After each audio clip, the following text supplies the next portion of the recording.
more than anything, I think is what people be interested in, but they don't understand what comes with the land bank. They just see, oh my God, this house is $1,000, but they don't understand what comes with that $1,000. Like, just because it's $1,000 don't mean your rehab gonna be $1,000. Your rehab gonna be no less than 80.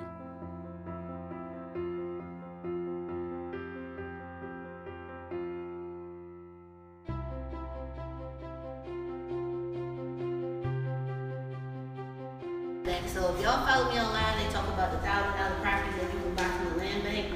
So this program is amazing. Everything starts at $1,000. Now some houses do go for $1,000, some go up to $100,000, depending on where they're located. Usually it comes with an inspection report, and you can go to buildingdetroit.org to see whatever houses they have for sale. They usually auction off 2 or 3 per day, and they do have some that you can buy, right now on the spot. Well, the land bank, Detroit Land Bank, was based upon the City of Detroit City Charter.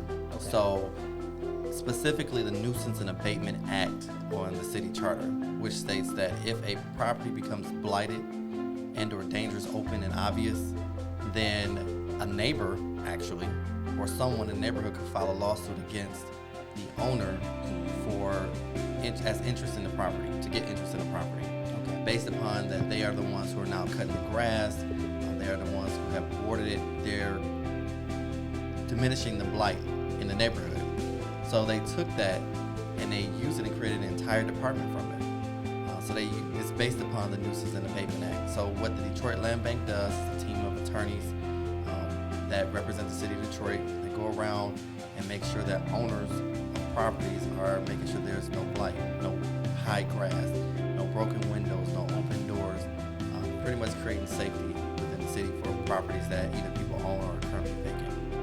Yeah. So that's what it was based off of. So in that lawsuit, if the owner does not respond to the lawsuit, then after so many days, I want to say at least 90 days, and after that they'll file for a suit.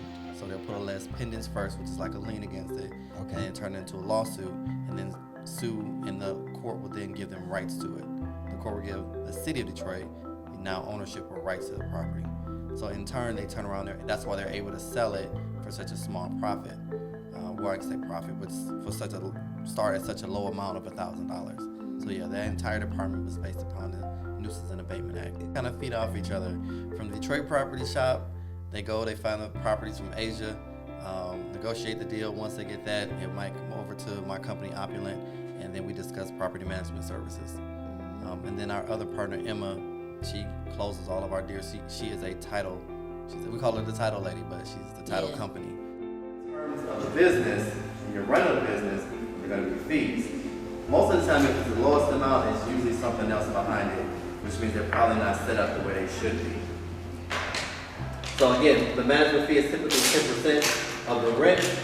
Tenant placement fee typically is a half of the first month rent. So if it is a property that is currently vacant, you hire a property manager and they place a tenant for you. So let's say the rent is $700, they may charge you $350 for finding and placing a tenant.